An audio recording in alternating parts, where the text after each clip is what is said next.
भारत त्योहारों का देश है। विभिन्न त्योहारों पर अलग अलग पौराणिक कथाएं प्रचलित हैं। इसी प्रकार धनतेरस पर भी यमराज की एक कथा बहुत प्रचलित है। कथा कुछ इस प्रकार है। पुराने जमाने में एक राजा हुए थे, राजा हेम। उनके यहाँ एक पुत्र हुआ तो उसकी जन्म कुंडली बनाई गई।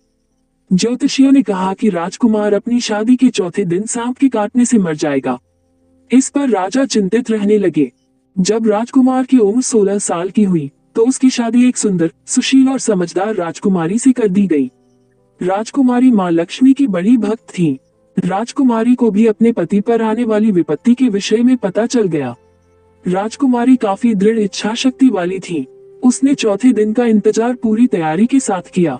जिस रास्ते से सांप के आने की आशंका थी, वहां सोने चांदी के सिक्के और हीरे जवाहरात आदि बिछा दिए गए। पूरे घर को रोशनी से जगमगा दिया गया। कोई भी कोना खाली नहीं छोड़ा गया, यानी सांप के आने के लिए कमरे में कोई रास्ता अंधेरा नहीं छोड़ा गया।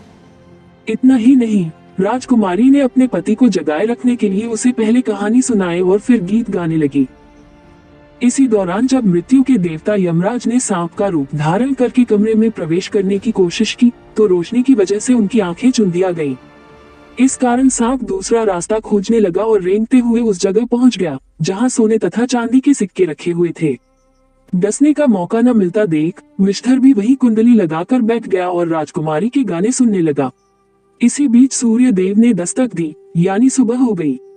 यम देवता वापस जा चुके थे।